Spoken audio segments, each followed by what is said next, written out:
Well, good afternoon, everyone. Welcome to Freedom Friday. And today we are having Yes. a special guest. Our guest is already here. I was going to make him Yeah. a mystery How did that guest happen? and kind of sneak him in, but somehow he popped up. Yeah, so we've got Rama, and you've probably seen Rama in the comments, and he's been part of the webinars and the live streams, and he's always been there kind of being really positive and saying some really nice things and asking some cool questions. So we've got Rama today, who's actually becoming part of the DeFi freedom kind of structure, or kind of I don't know, what do you call it, team. And he's coming to help us to to spread the load, but also to bring in his ideas, his creativity, but especially his support and his really supportive energy that he carries with him. So we'll tell you a little bit more in the new year, but yeah, well, in fact, I'll also add Tony. So we've got Hmm. Tony. So here we are as a threesome. Um, and yeah, we'll wait 1 or 2 minutes because people are still coming in. Yeah. And then once we've got a fair number of people in, then today we are going to we're having a little bit of a different tone, a different sort of approach.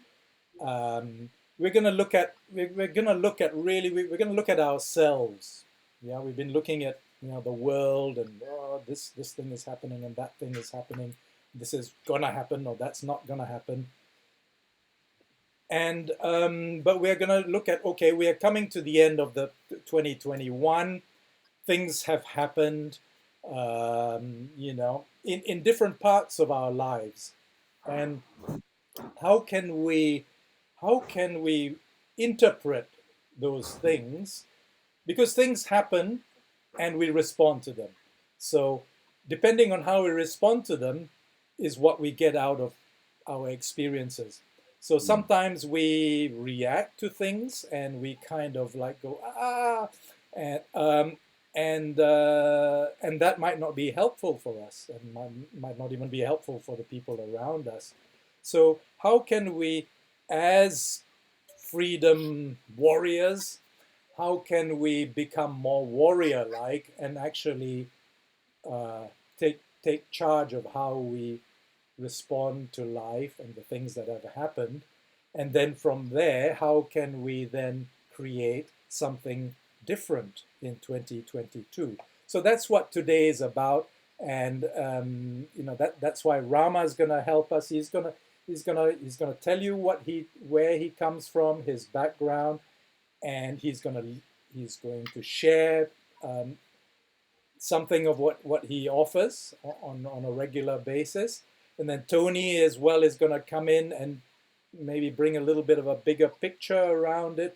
And I'm going to bring in something also from maybe a left brain viewpoint. And we'll have a little bit of a conversation. So, oh yeah, we've got about 12 people in already, so that's good. So, Rama, tell us about yourself and what you'd like to do and share with us about yourself. Oh, thanks, Gerald. Really, really, feel Well, really grateful to be here. Um, before I get into the introduction to myself and how I actually got to be here in between Tony and Gerald, I'm just going to start with a brief meditation. It's just like a arrival. You could call it an arrival meditation or a grounding meditation, or it's just a good way to just to start. Um, so yeah, we'll just start now, just to get into it. And so it's just sitting where you are as you are. You can have your eyes open or closed, whatever is comfortable. And the idea is just to notice. Notice your breathing, whether it's short or shallow or deep, long. Just notice what's going on with that.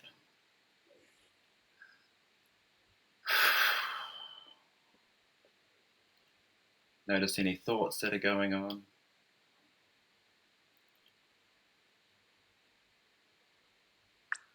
Just gently being aware of what is happening with you right now.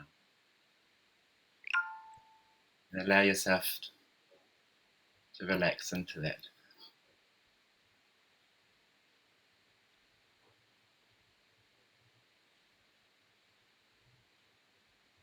And then very gently just check in.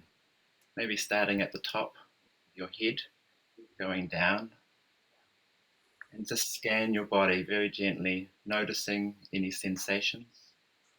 Maybe in your jaw, is it tight? Any sensations in your shoulders, any tightness? Allow yourself to move if you need to.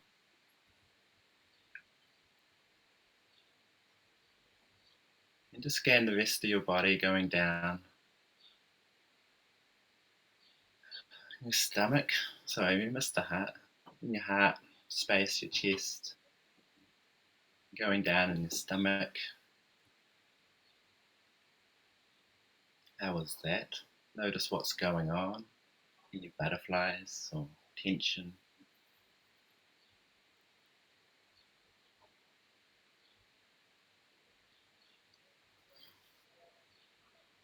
And scan down the rest of your body, your legs, your knees, your feet.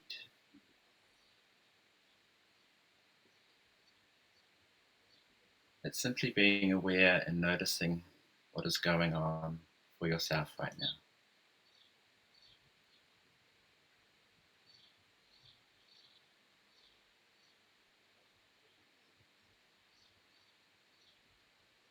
And just allowing yourself to relax into that.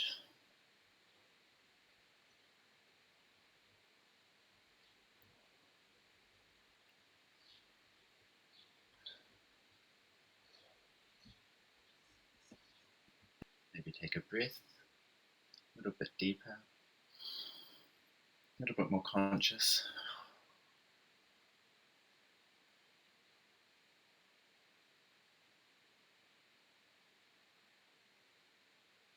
Whatever is going on is totally fine.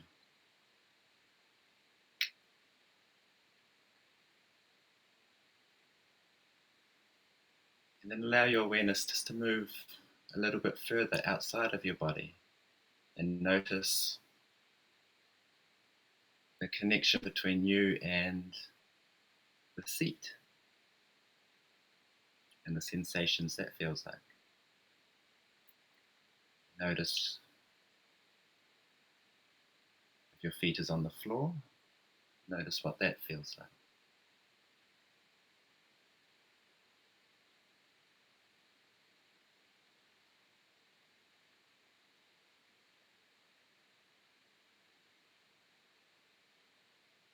And then slowly, gently, you might want to allow your awareness to go a little bit further in the room that you're in.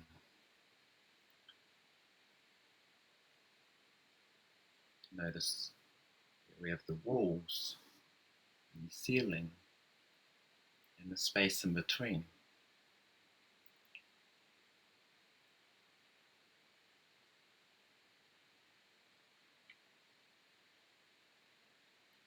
If there's any sounds, just notice that.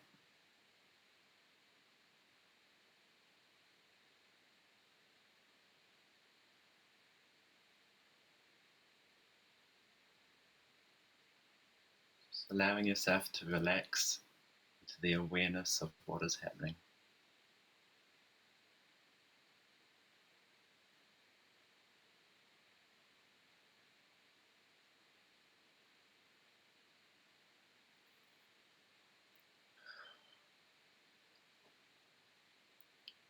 Now very gently bring your awareness slowly back into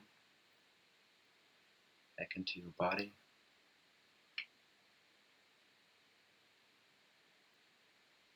And allow your awareness to go to your heart space.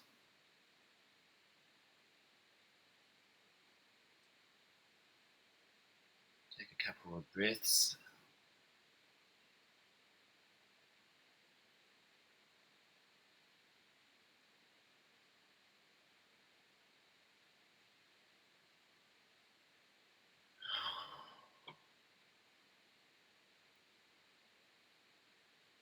Okay. You can slowly open your eyes, or if they're already open, then keep them open. And then as we go on the rest of our talk, you can just just be aware of yourself while you're listening.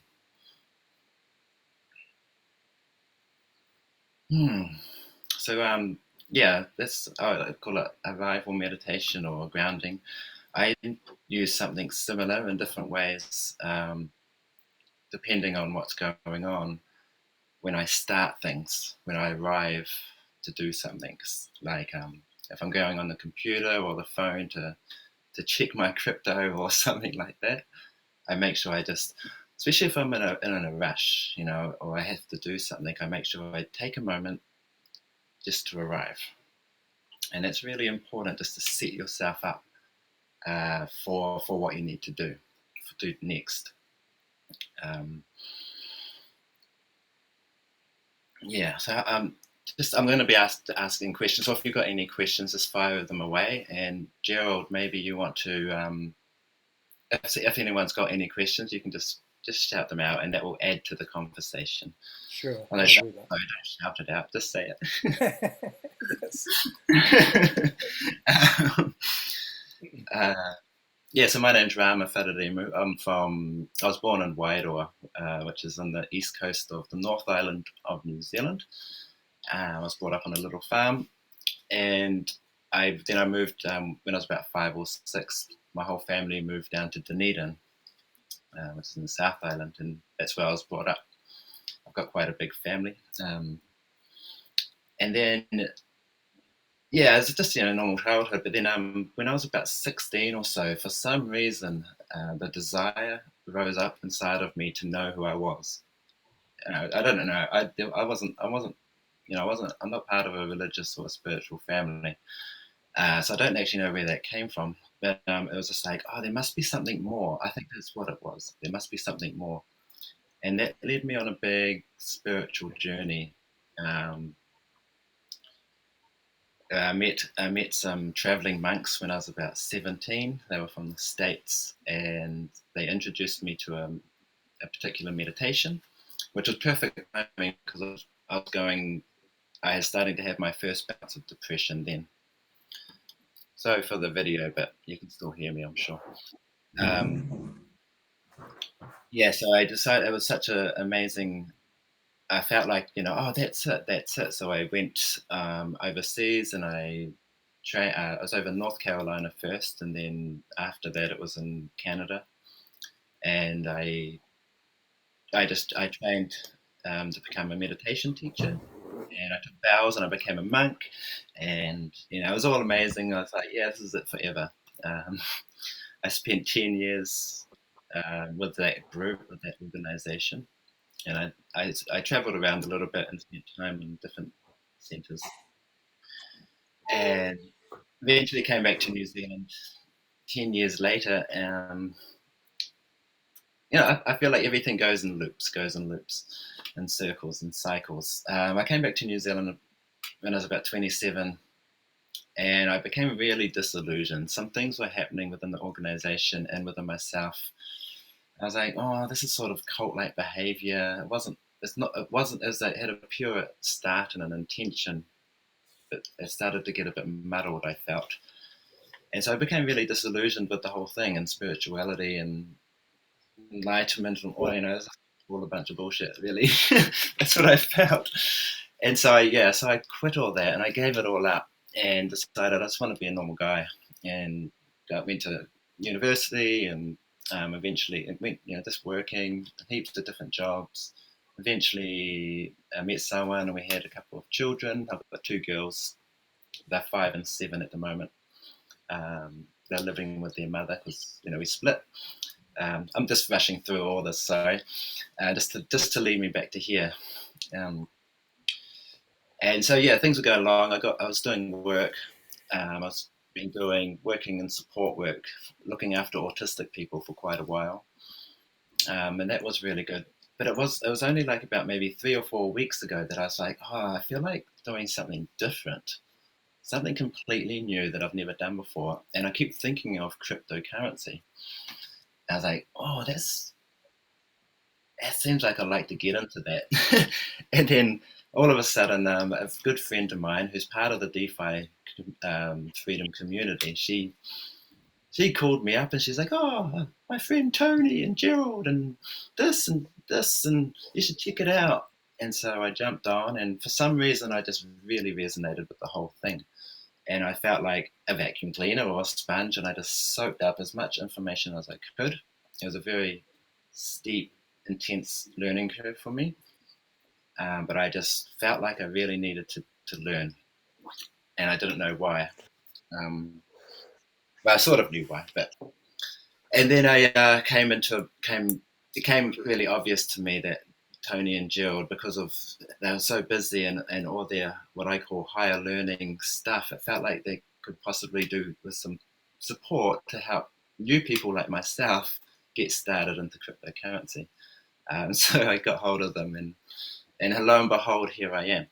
Um, and then because of my background with meditation, and Gerald and Tony are, they obviously into that in different ways. It was just a really good fit. Um, so yeah, that's why I'm here. uh, so yeah, so mindset and mindfulness. It's such a buzzword at the moment. And it's everywhere. In any industry you go into, they always talk about having a positive mindset. It's all about having a good, being able to manage your mind, and there's proven benefits of that in terms of what you want to create, but also what's going on inside. Um, One of the things is they talk about positive mindset. So I've got a little bit of a different point of view on that, because being positive is one thing, but actually positive and negative is what makes us up. It's like a battery, it has a positive and negative, and that charge is what gets us going. And I came to that. Uh, I realized that because when I left the whole spiritual meditation stuff, I actually started going into depression again from when I was. It's sort of like must have been latent from when I was a teenager. I went into some pretty deep depression, in and out, lots of anxiety. Even though I had all these practices, there was still stuff going on that I wasn't acknowledging. And one of the reasons why I think it stuck around so long is because I really didn't want to experience it. I didn't want to be depressed. I didn't want to be anxious. I didn't want to have panic attacks. I just wanted to be peaceful and positive all the time. And I think because I was denying a big part of myself, it just kept it there. And so it wasn't really until I acknowledged that, actually, there's some yucky feelings going on inside. There's some fears that need to be looked at. And it was actually that acknowledgement which helped break through it. So it's a real counterintuitive, but it's the acknowledgement of something which helps it be free, helps you be free. And so that's why I really like with the arrival meditation that it's not trying to control yourself. It's not trying to get rid of thoughts. It's not trying to control your breathing. It's simply the acknowledgement of what is going on. And so my take on mindfulness is that it's simply noticing what is currently happening right now. And I've had some big lessons with that. When I was working in support work, I was making something, a pie, I think, and I was away. I was worried about something. I was just not there, and I was blending the pie, the dough for the pie, and for some reason I decided to stick my finger in the blade. it was just the weirdest thing, and I just went and nearly chopped my finger off. Um, and it was then I was like, oh my god, I was not paying attention, and there were some really bad consequences from that. So I'm trying to make it a priority to actually pay attention to what I'm doing. uh, yeah, it was those sort of lessons. Yeah, they can be life changing. Um, and it happened also recently when I first started into doing cryptocurrency. I thought I had it all sort of good, and I was doing stuff and changing one coin to a wallet and doing all this stuff. But I was actually feeling tired, and my mind was wandering somewhere else. And all of a sudden, I deleted a wallet, and I was like, "Oh man, uh, that's not good." I mean, obviously, I could get my wallet back because of the having the phrases that we kept. But that was another reminder to me that it's really, really important to pay attention. And so because I was feeling distracted, I decided just to stop and go and do something different. Um, yeah. So if there's any, yeah, so that's why I think mindfulness is such a, even though it's a buzzword and it can be sort of like a bit floaty, it's really, really practical. It's a really practical way to engage into onto things, especially in this space. It's sort of a bit wild, wild west, I feel, and it's so fast. It's so fast, fast paced. Mm. Um, so I just wanted to, yeah, just sort of put out a question there. What people, what people do for their own mindfulness stuff. What if there's a mindfulness practice that you do, or a particular thing that you like to, if you're getting caught up in things. Yeah, if you what you do for yourself, because it's so individual. What will work for me may not work for someone else because we're all different personalities, different environments, different things going on, different life story. So yeah, I'll be really interested to see what other people actually do, or a So particular practice, or yeah. yeah. So Oh, so what the questions will come through in about 15-20 seconds because it okay, takes a while. Now, okay. what I thought was quite interesting was what you were saying about mindfulness and do you find that in particular states that it's easier to work with your crypto and that in other particular states of mind everything becomes a blur and a confused state? And Yeah, I do think so.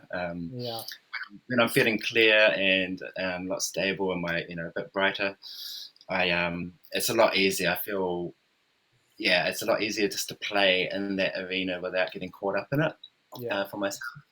But when I'm feeling a bit anxious, or there's doubts, because what I've been noticing in this with doing this is that I become face to face with my own insecurities.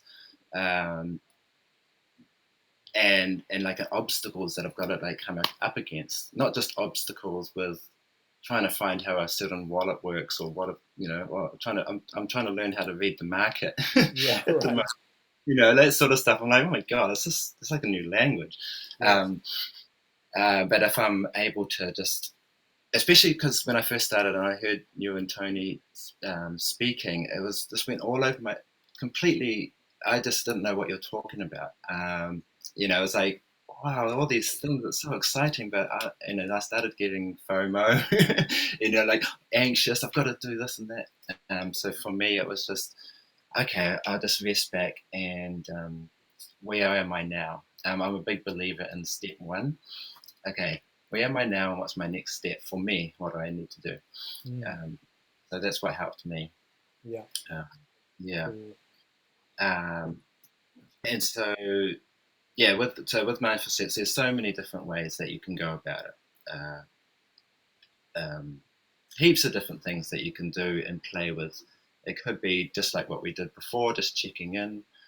It could be going into different areas, like I want to play with abundance mindset, using gratitude and stuff like that. Or it might be, I feel like I need to get clearer on on my goal. What am I going towards, and how do I get there? It could be, there's lots of different aspects, I believe, of mindset. And it all depends on what we want and what we're doing. Mm. Yeah. And Yeah. so, I missed that Okay. question. So well, Mitch said okay. He mentioned Vipassana, so Oh, that's cool. one way. And Vanessa was saying she read a Stuart Wilde book 20 years ago. Yeah, I remember Stuart Wilde. And his suggestion, I think it's okay. We'll wait for Rama to come back because he's just dropped off the line. But we'll wait. There he is. He's just coming back. There you go. Yeah, we're back. Yes, we were just. Vanessa was mentioning Stuart Wilde. His suggestion of introspection has been a practice since. So she's been doing it. It's evolved somewhat with a lot of self examination and self talk. I'm mostly my own best friend. That's Oh, nice. fantastic. That's Yeah, cool. yeah, yeah, yeah. Yeah, Well, it's a relationship with yourself. I yeah, do believe. that's right, isn't it? And the relationship with yourself has so much to do with how you experience life and and what you allow to come into your life in terms of abundance Mm. and goodness, good things, don't you Yeah, think? Yeah. I yeah, it's perspective. Like, 'cause how I say, I call it like reality. Obviously, my reality is different. From But others. must Eh, be having internet issues. yeah, yeah. Yeah, I think one way that I find that helps me get more mindful is just being in nature. And And it's and also things like this getting kicked off every now and then. Things happen that are out of our control, and it's just like, oh well, yeah, like shit Yeah. happens. Shit happens. Exactly. yeah, just Tony was just telling us that for him, going into nature is his Mm, fix. Yeah, tell us going more, into Tony. nature, taking my shoes off, just walking around in the grass, yeah, just taking time, taking stock out of nature. I find I can drop into myself very quickly Mm, and just noticing all the sounds, all the birds and the yeah, bees and just touching the earth with my hands just brings me into this a more deeper kind of alpha state rather than in not alpha, sorry, in theta, mm. um, the lower brainwave, Yeah, yeah. Well, theta. well, Theta alpha is kind of the relaxed one, and then is quite relaxed, but I can yeah, go even yeah, deeper than into that. deeper into the Yeah, theta states, and we yeah. we have to get out of beta. Well, what the computer does, I'm sure the computer Mm, puts us into beta. It puts us into this busy, mm, fast mind set, and our eyes will flick around all over the place, but we don't settle. We don't actually read no, what's on the screen, mm, and yeah, we get a little bit. Shallow breathing happens. We start getting into a little bit of adrenaline in the body, and that shuts off our critical thinking. mm. So we do. I think mindfulness is so important when we're approaching crypto. yeah, It's important in life, in anything in life, but I think with anything on the computer, we've got to Yeah, find ways to calm down our. and it's possibly because it's such a new environment. We've learned to kind of handle life, mm, roughly we know how to deal with it. But when we come into like a completely new environment, that ability to calm our mind becomes even more, obvious, or it yeah. becomes more obvious when we are not calm, because Yeah, and that's a yeah, good point, Joe, because one of the things which I like to do a lot is called like state changes. yeah, So because sometimes I like what you're saying, Tony, get so caught up in it, and I don't actually notice that my body's hunched over. Yeah, yeah. You know, I'm like, oh, wait a minute, okay, I'll just sort of that.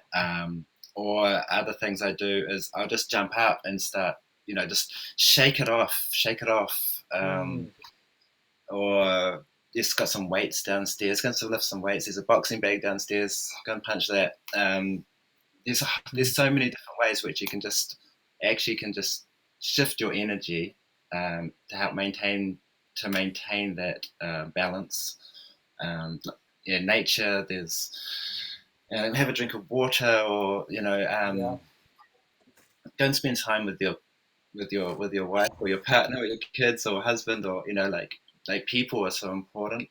I feel like there's how like because I love meditation. I love just sitting there with my eyes closed. I do it morning and night, but that's not everyone's cup of tea, and so I started like thinking like, okay, like quick ways that we can do things like while we're engaged in things. Mm, And then I think just the practice of doing that, it makes it a lot easier. It's not like going to be constantly sitting in this, like all the time. Like it's a constant adjustment. I feel to what's going on, to the environment, to the um, it's a constant practice, and I think it just gets easier. Is that the right word? Easier? Sometimes it's not always easy, but it becomes the habit of thinking becomes lesser, and the habit of being mindful becomes stronger. That's how I sort of see it. yeah, yeah. Yeah, I Yeah, think your practice is going into the subconscious and becoming more automatic, sort of. Mm. automatic. Yeah, like a default. Mm. Yeah, Mm. positive default. So Yeah. do you think that relates to also the emotions we get around, our financial situations, worrying about bills and or how to get ahead in life financially?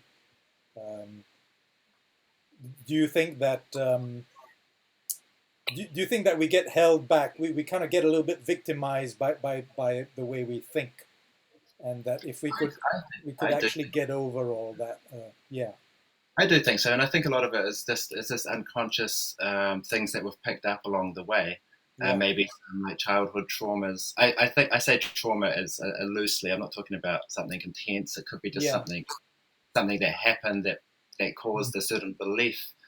Like, oh, I'm not, like, for me it was I'm not worthy, but I didn't think that all the time. It was just this unconscious feeling of I'm not worthy, and yes, that's what played out. yeah, yeah, um, that's right, I Like had to realize, they're programs, aren't they? yeah, yeah, yeah, They're programs that are inserted in our mind, much like a virus gets into a computer. We get like a kind of like a mind virus. Wetiko is actually a brilliant study if you even know Wetiko and what they yeah. call a mind. Literally, they call it a mind virus. Native Oh, Indian okay, philosophy. yeah, yeah, Wetiko, very interesting. And yeah, so we get this. The virus can spread through kind of like we're seeing it now. It's kind of like fear. It's kind of like a fearful, low vibrational virus that mm, can mm, spread through communities. And COVID has been a perfect example of how that works. yeah. yeah. It's a good Yeah. example, That's right, and I think they call it low level anxiety. It's that feeling that you're not always aware of it, but it's kind actually. of there in the It's background, this isn't it? general anxiety that sort of Yeah, floats around, yeah, yeah, and Mm. and yeah, and and it can cause fear. Yeah, and that yeah, it can cause fear, and it can affect the way we go forward in life because it can pull us back a lot. We avoid doing things because we're afraid. We've got that anxiety about doing things, so we then yeah. tend to get distracted by Facebook or by other things rather than doing the things we need to do to bring ourselves forward. We get distracted by social media or by entertainment or whatever. And So especially in this space, in this blockchain sort of technology world, which is so new to me, yeah, but it's so there's the need to like maintain ourselves because of this, these risks. There's scammers galore. There's all sorts of Yes.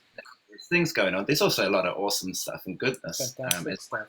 Yeah. But it's sort of like, for me, being able to explore that, and just noticing the doubts and the fears and how that sort of affects my judgment in a way and what I'm looking at.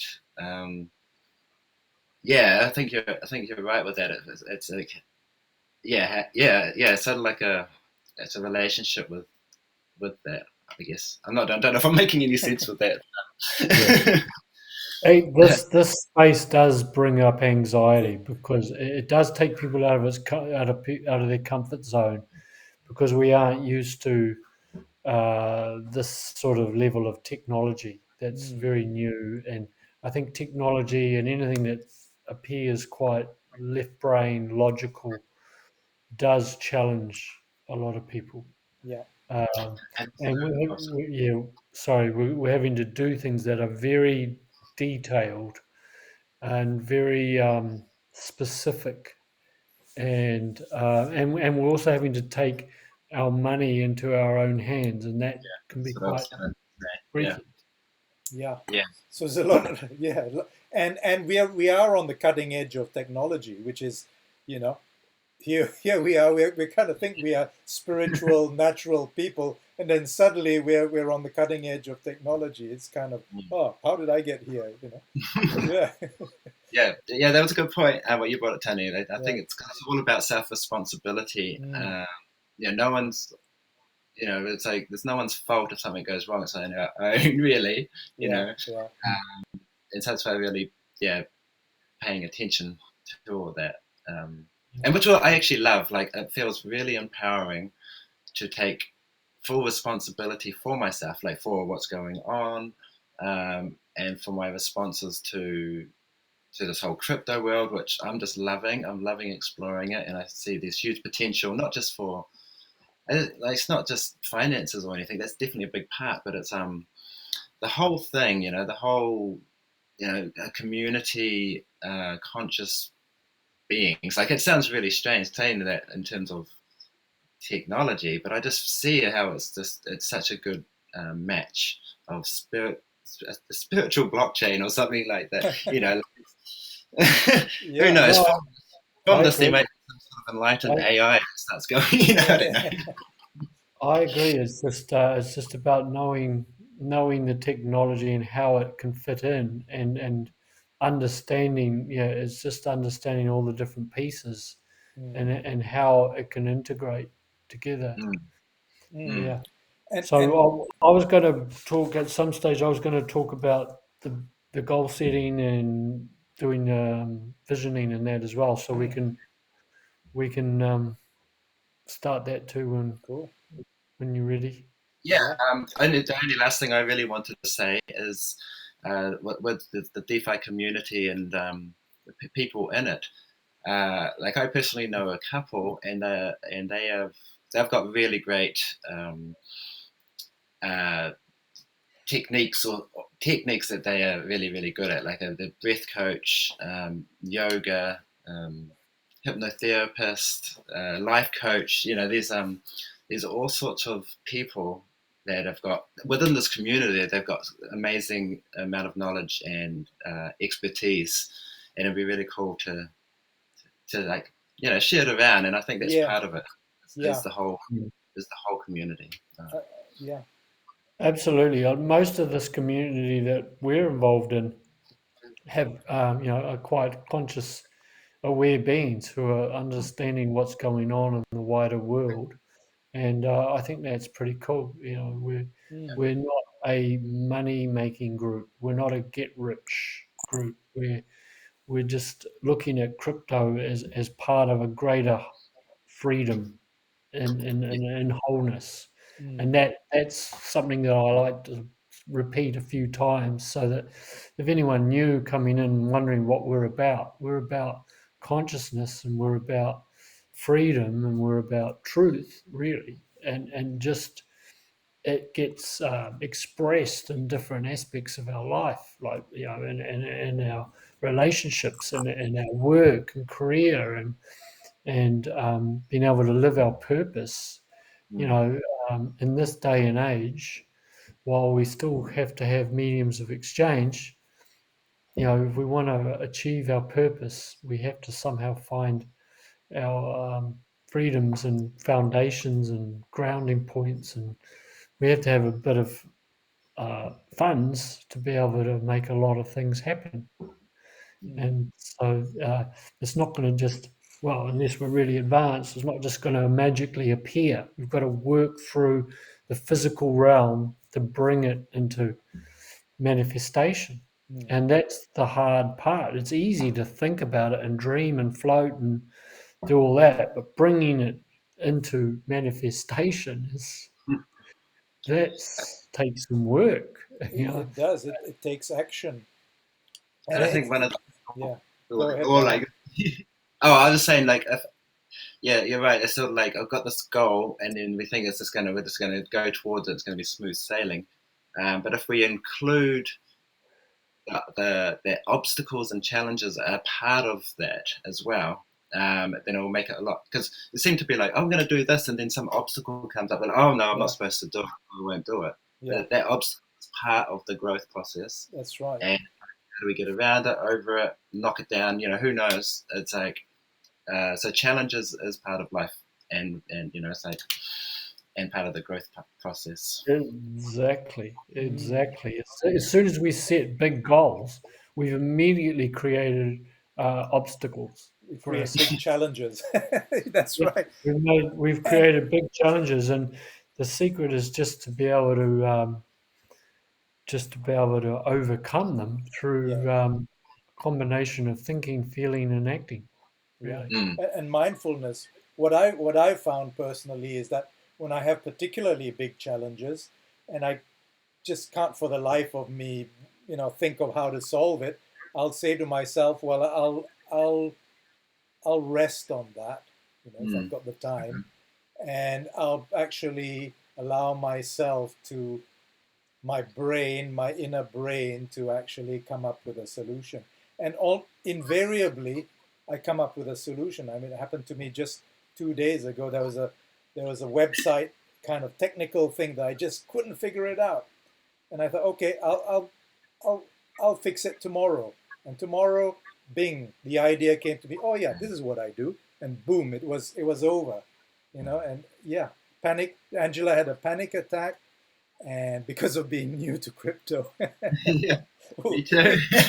we should put a health warning on the website. That's a rite of passage. Yeah. And it's really, really great to be involved with co-creators of our world. Yeah, that's right. Yeah. We are co-creators. Fantastic, yes. Angela. Thank you. Well, I came on as well. It was just to help with newbies setting up, just with the practice. It's like I've helped with a couple of people now. It's just someone that's going to hold your hand just to get started, and then from doing that, you become more empowered to do it. Yeah. So yes, so Rama has offered to do that. So we'll work out a way to sort of get that organized, probably through the support portal. And so it would be good if you needed help, put it through the support portal, which is in the membership tab, and say, look, I need help with this. Can Rama help me with this? And then you can line up. Some kind of getting together and working things out, whether in a group or one-on-one. And also what you were saying, Rama, about people with multiple skills within this group, I think it would be fantastic. Yes, if they could bring their skills in terms of like life coaching, I think would be fantastic to help people create kind of goals and work out action steps for themselves, and all those various things that you talked about. So step up, guys, and say, yeah, I'd be happy to help, or to maybe be part of a Freedom Friday, and give a talk or something like that, then yeah, we'd be really happy about that, wouldn't we, Tony? Rama? Yeah.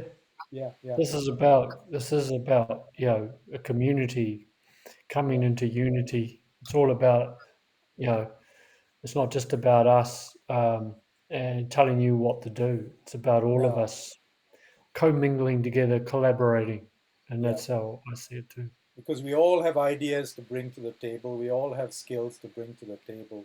So yeah, cool. Yep. Thank, Anyway, thank I'll get into thanks a lot, I'll get Rama, into for you for your intro. Yeah, yeah. thanks for coming on board. That's a Really great glad. intro to what I'm going to say because this is a Mm, bit more good. you I'll know, let you take the platform.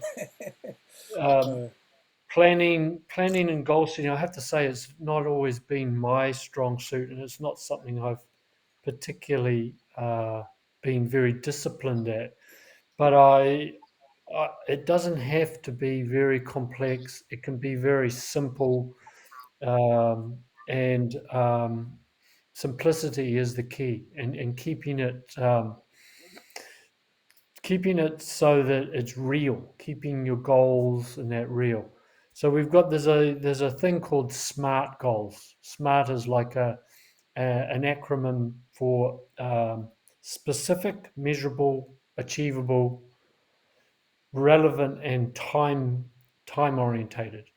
So what that means is, so when it says specific, well, it means basically simple, sensible, making them clear, just making your goals very clear, very simple. They don't have to be this long, highfalutin, like a whole book about what what their goals are.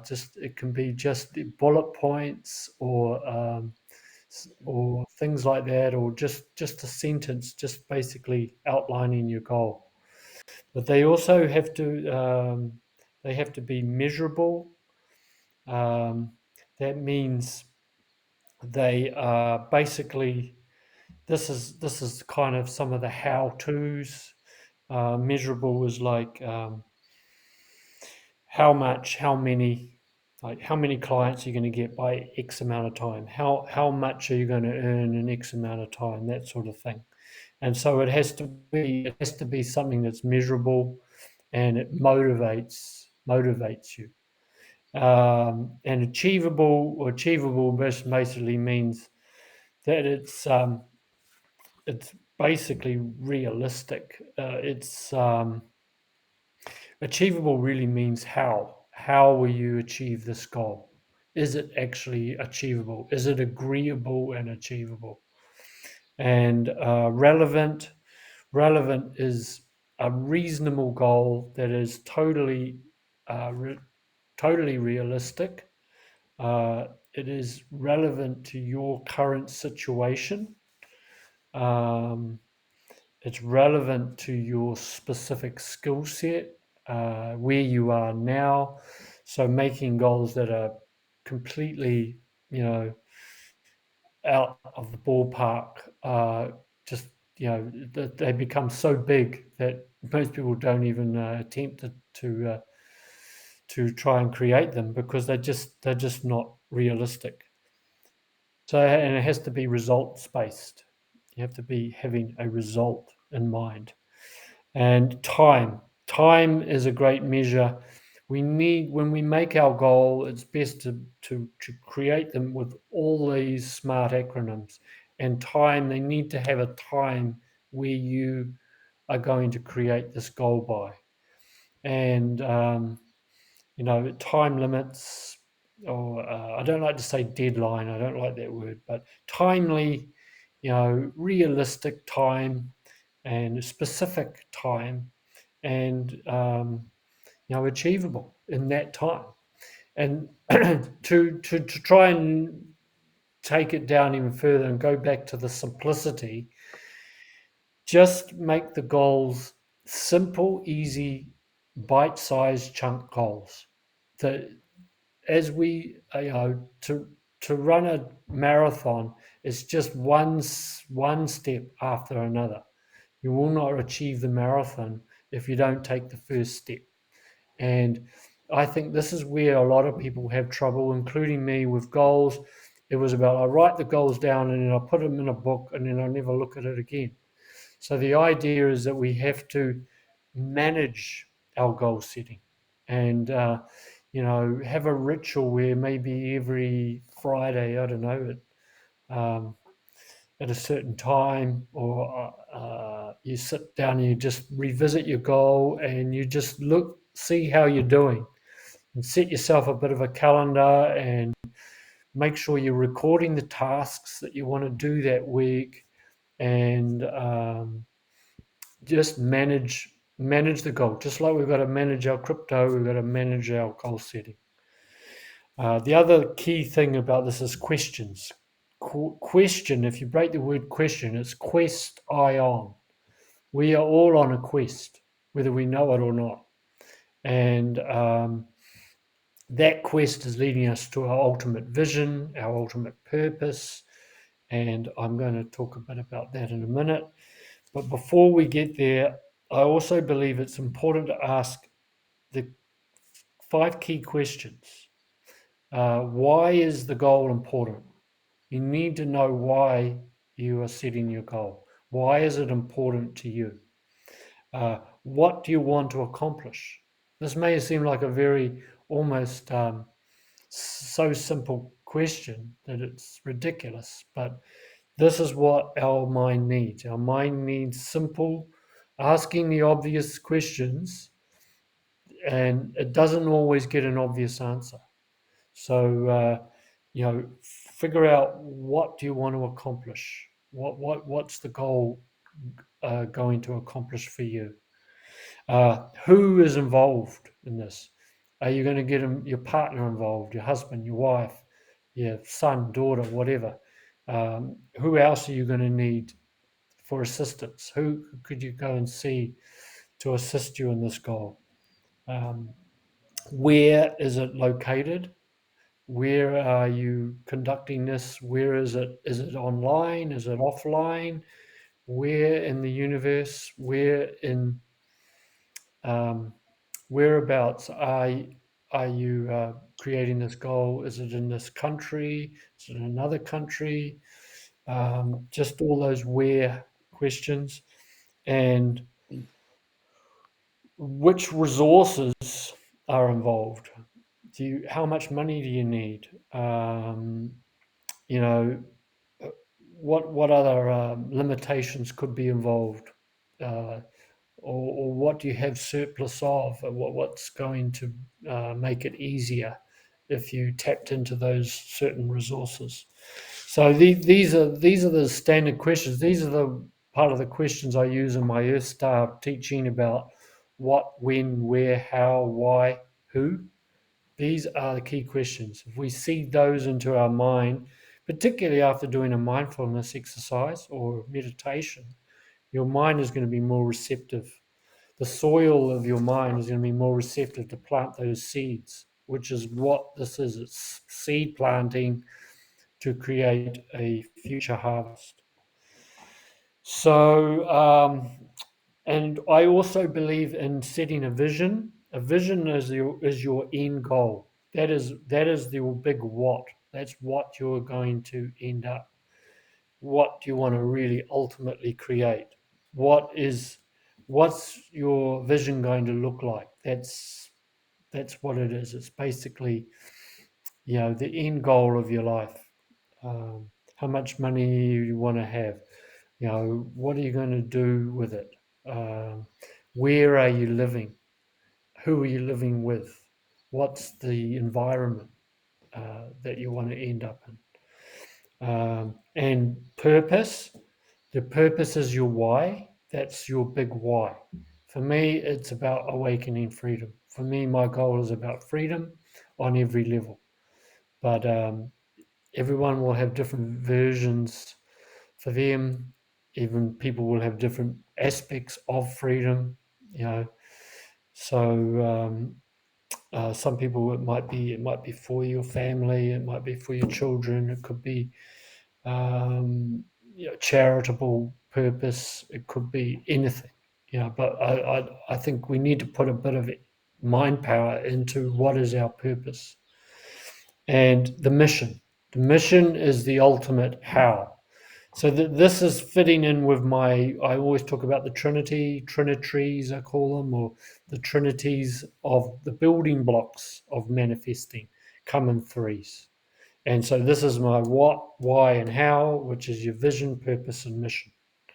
And a mission is like a lot of businesses create a mission statement for their business. Their mission is that it's saying to the public how they're going to serve them, basically how we're going to make a difference in your life by using our products or services. Or you can make a mission for your life as well. You can have a mission statement for your life, and that is your main overarching how you're going to do it. I'm also going to talk about a little bit about the power of prayer. I know that might sound a bit odd. I'm not a religious person. I haven't been through the religious indoctrination, but I do have ritual aspects. I believe religion is about following rituals and about honoring ourselves, the earth, the heavens, whatever. But for me, prayer is not necessarily asking for something. It's not necessarily saying, I want this, and God, give it to me now, sort of thing. I believe the power of prayer is more what I listened to Greg Braden a fair bit, not so much lately, but Greg Braden prophesied or postulated this way of prayer where we simply feel what we want and we see and feel in ourselves. We embody the prayer. And so if our vision is to be safe, and one of my visions was I love to be in a natural retreat setting with accommodation and education. So my prayer would be that I could visualize myself in this natural retreat. I could smell the environment. I could literally see the environment. I could see what the buildings look like. I could see the nature all around. I could hear birds. I could literally embody what it was like to be in this retreat. You might be able to hear the sound of a river running by. You might be able to hear the laughter, say, of children or whatever, and actually think, feel, and embody what it is like to be in this in my example, in a retreat. But it could be whatever your vision is, whatever your purpose is, whatever your mission is. Go in and actually intend to create it in your physiological state. Actually, imagine as though you are there already, because in effect it has already been created. So I don't believe in coming from a space of lack to create something, because you already have it. We just have to know that it is already yours.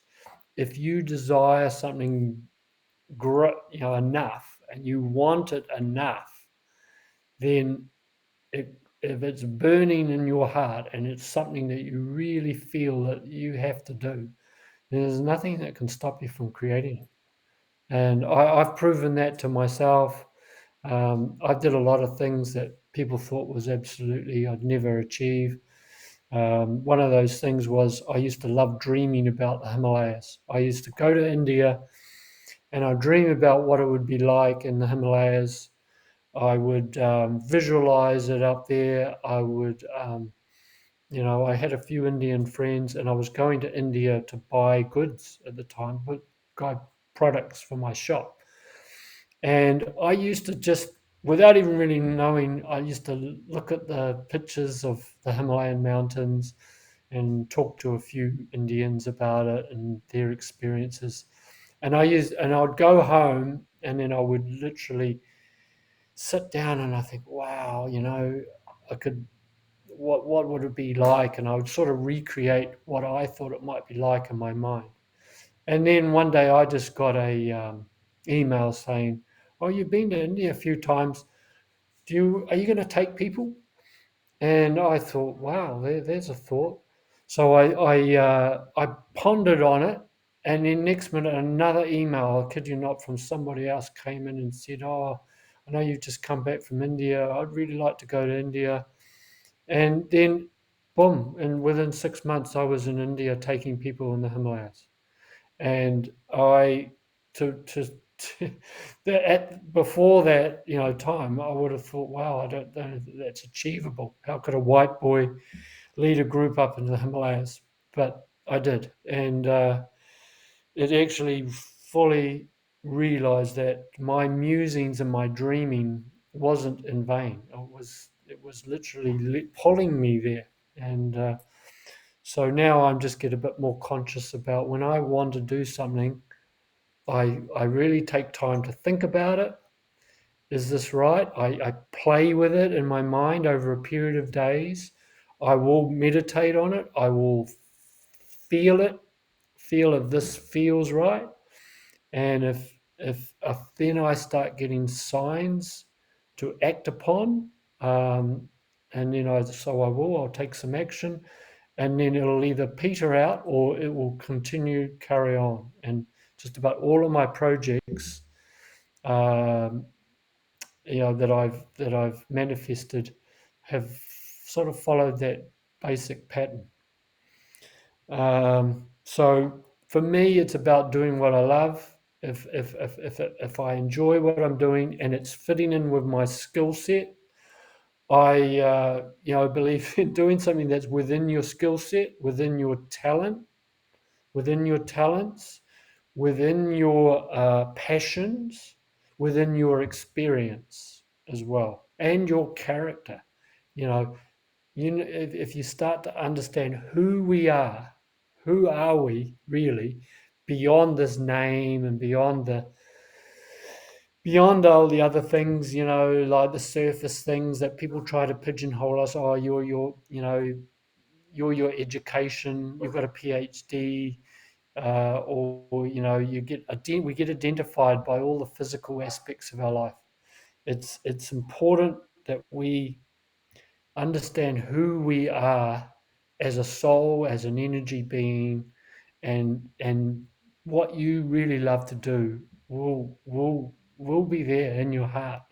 And I have everything I've done what I love to do. I set my mind on it. I took a lot of incredible, a lot of busyness, a lot of action at first, and then some of the projects have become quite incredible. And what happened? So I couldn't see the end result, but I just kept walking, and then as I walked in, they say that the more that you traverse around the earth, the horizon changes. So what you start off doing isn't always where you end up. But like like anything, you need to readjust and tack. Like to use a yachting term, we have to tack across the ocean. So it's just about following your nose, following your heart, following your um, following your passion. So and you'll enjoy the journey along the way. And they say you'll never have to work another day in your life if you're doing what you really love. So that's kind of my concept about planning and goal setting and vision. Creating a dream board too, by the way, I think is excellent. A dream board is brilliant because it's bringing in, you can visualize it, you should write it, visualize it, feel it, just employ as many of the senses as we can. And then if you're doing that, I guarantee the sixth sense called intuition will kick in, because that's how it works. The more cards you're playing with in a deck, the more chance you've got of winning the game. So it's really not rocket science. Yeah. So that's that's kind of my take on goal setting and planning. Planning does not have to be boring, it can be fun. Yeah, that's fantastic. Yeah, so true, Tony. And but yeah, as you say, planning is the important part. Otherwise, we just float and float and float. And and as you've said so many times, we've kind of pretty much ended up where we are in the financial world by default because we actually never, as a people and as citizens, participated, and therefore things happen by default, and that's where we are at now.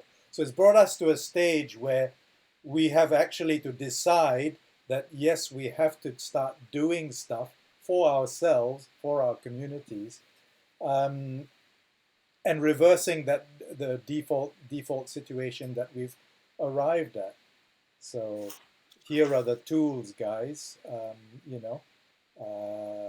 It's so yeah, it's so important. In fact, what I was going to do is I was actually going to talk about a bit of a left brain side of things. But yeah, if you've got anything else you want to say, Tony, and then I can talk about my No, left no, brain side of things. I'm done for my bit. I Yeah, like to yeah. hear what you've got to say. So yeah, I was going to talk about something I discovered. Well, it's not discovered. I rediscovered it, or I got reminded of it the other day, and it was about a part of our brain. It's like a complex called the activation system, RAS, and it's a very interesting thing because. Uh, the researchers have found that we are conscious of about 4,000 bits per second of information coming in. And so, yet, they found also that we actually have 8 million bits of information hitting us every second. So our subconscious brain perceives 8 million bits of information. Our conscious brain only works with 4,000. So what happened to the rest of them? why are they not in our consciousness? And what they found is that what we do is we actually filter. We filter the 8 million according to our beliefs and according to our expectations of how the world should be. So if we expect a world that's, say a violent world, and I've met a lot of people like that who have an expectation of a violent world, uh, we get we get to experience that very frequently. If some people expect a poor world or a scarce world, they tend to experience that very frequently.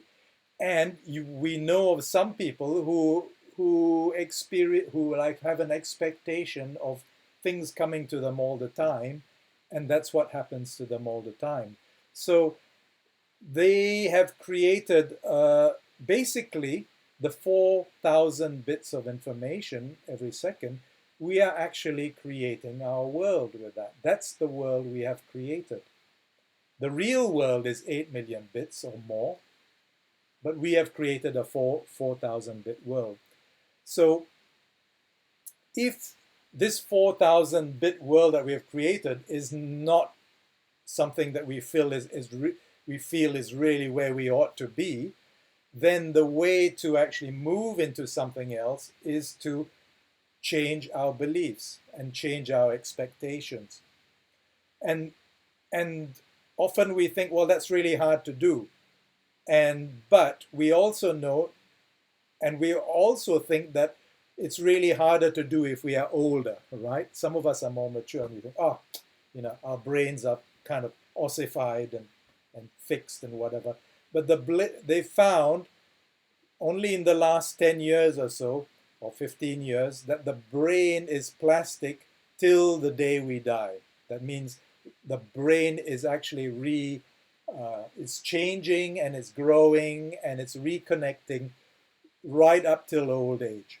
So we can actually change our brain, we can change our filter of the world, and we can change what we create all the way till the day we die. So what relevance is that to us? When you think of it, then this brings us back to the law of attraction, right? So if you've watched The Secret or read the law of attraction, what it says is that what you think about frequently is what you're gonna create. And this is exactly what Tony has talked about with his dream board. So we think, oh, well, that's a kind of airy fairy thing, it's a kiddie thing, but it's a very, very powerful thing because our brain works visually, it works emotionally, it works how to say, auditorily, right, by what we hear. And so by creating a vision board with all those things, and like Tony said, feeling it, he felt his things, he imagined the sound of the river or the sound, you can imagine the sound of the sea that you'll be living by or whatever it is, by making it a fully sense around, fully sensorial kind of image, it becomes a very powerful thing that then plastically remolds your brain and its expectations. And then what you filter then becomes opportunities. You start seeing opportunities which you didn't see before. You thought, my life is stuck. Nothing's happening. Nobody's offering me anything. And the moment you kind of reject that and change your vision and say, there's things happening. I'm bringing this into my life. You will see that opportunities start coming. And this is something, me personally, I've discovered that in the last few weeks and few months, that all these amazing things are starting to come to me, and faster and faster and faster.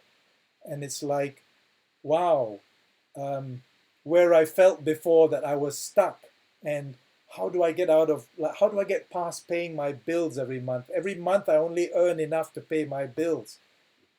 And that your brain is working to help you when you realize that actually for the last 30, 40, or 50 years, you've always earned enough to pay your bills, but not much more.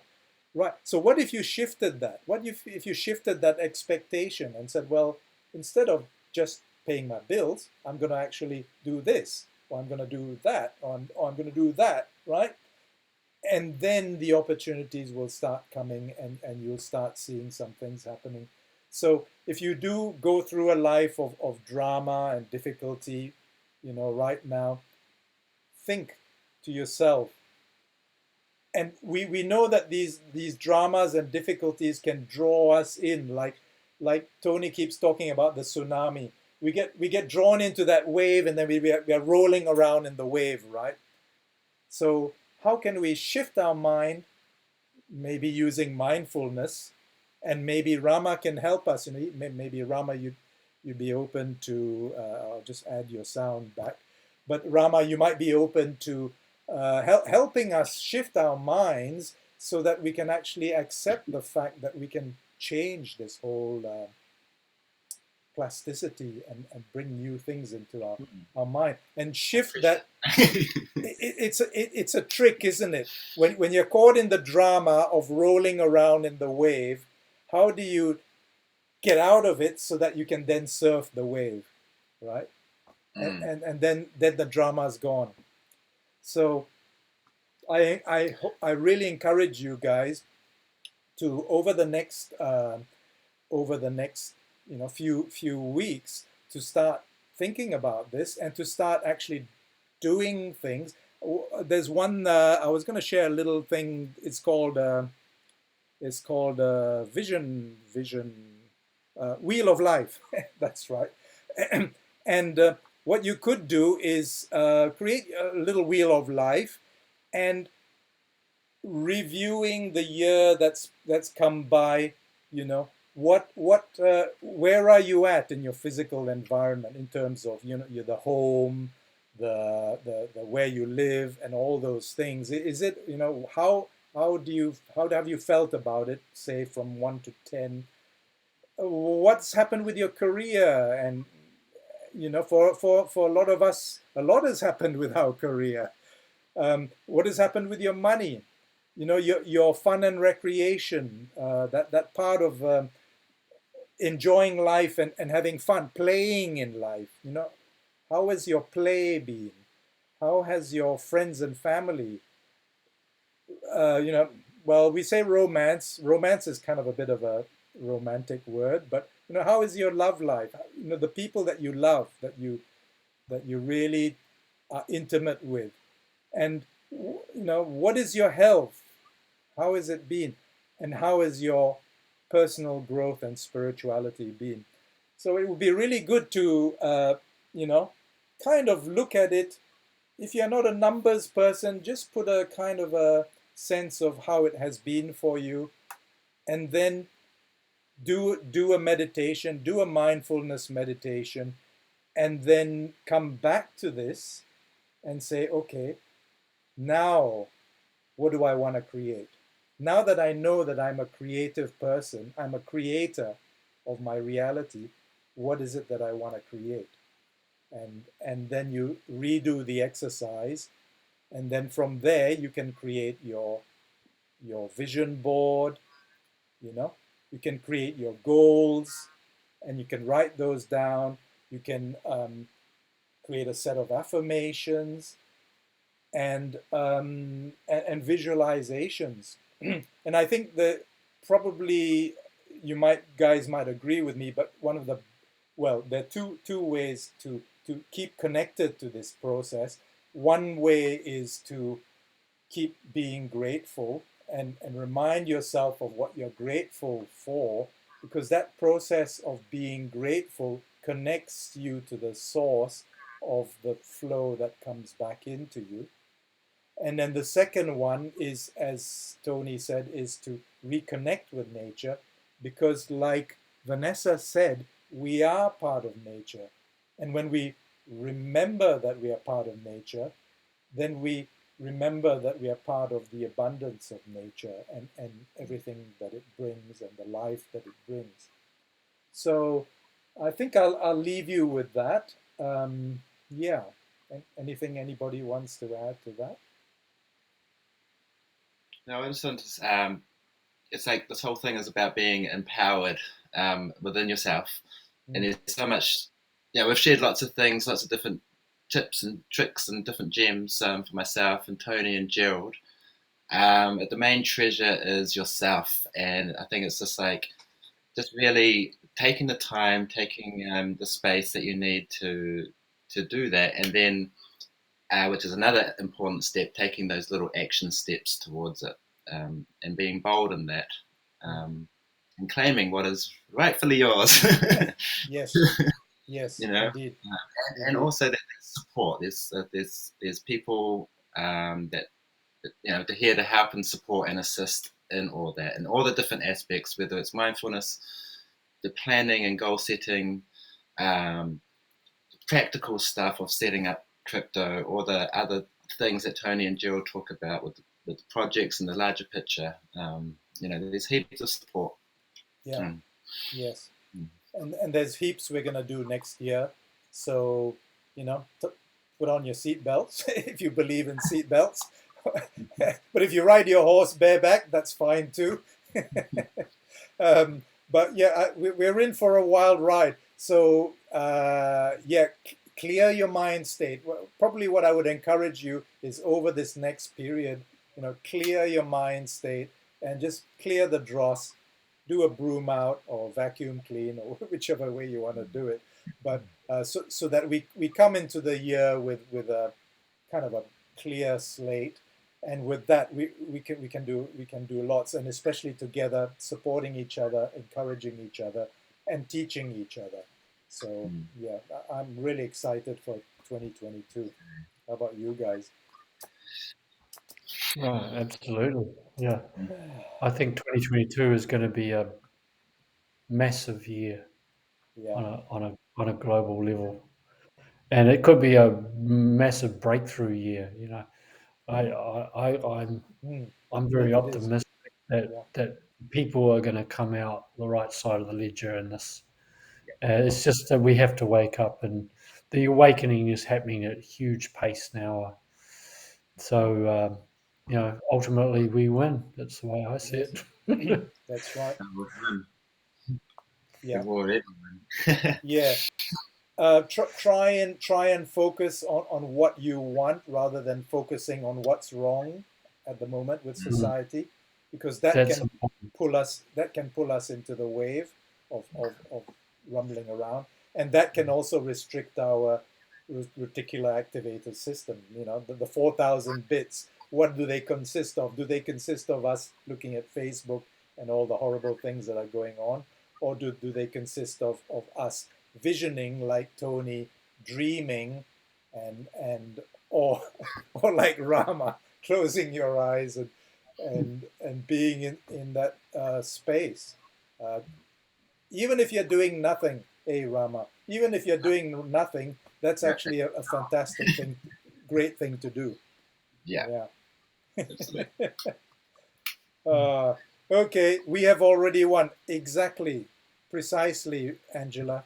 We have already won, and we are creating it. We are creating the new reality Mhm. individually, and then as we create it individually, as we take our self responsibility, create our individual reality, and we all do it together, then we're creating this critical mass that then is going to spread out to other people and show them how to do it. You know?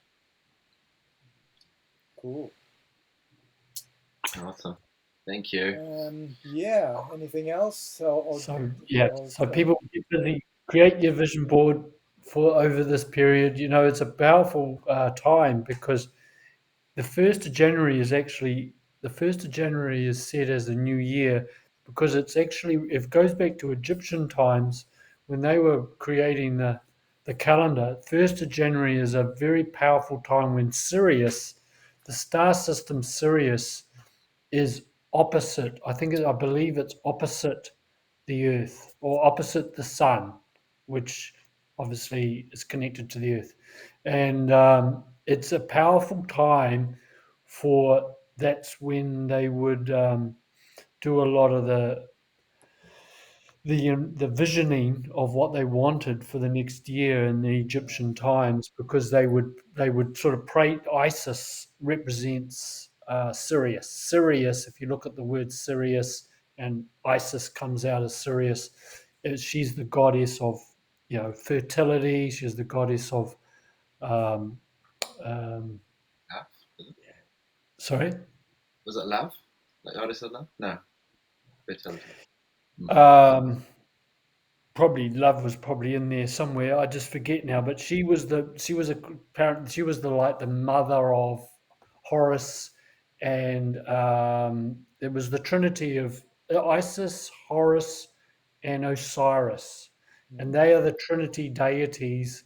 Isis is like the mother goddess.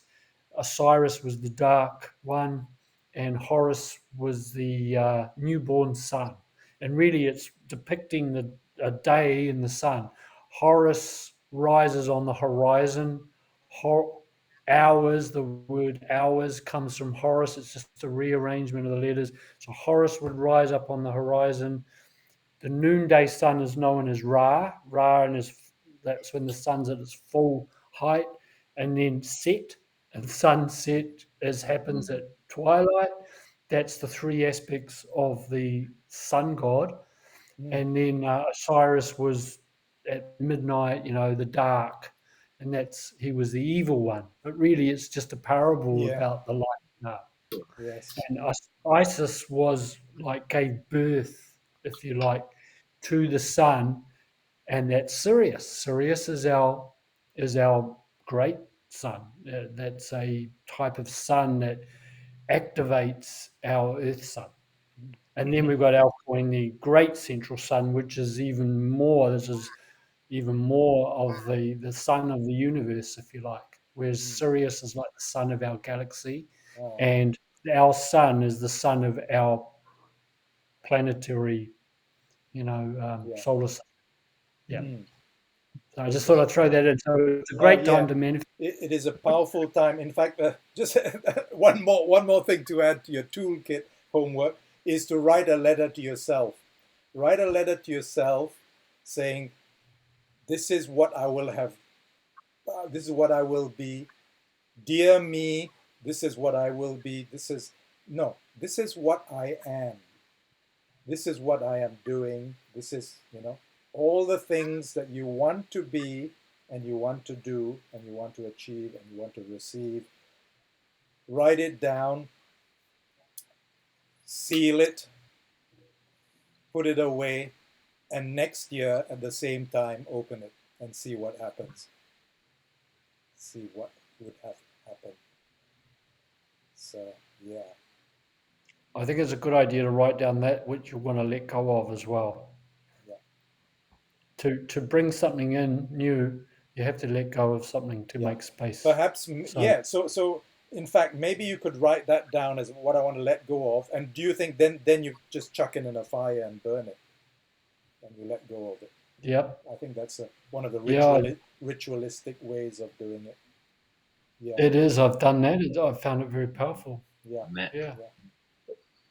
So lots of things you can do to empower yourself, as Rama said, to free yourself, and yeah, and we'll start again next year.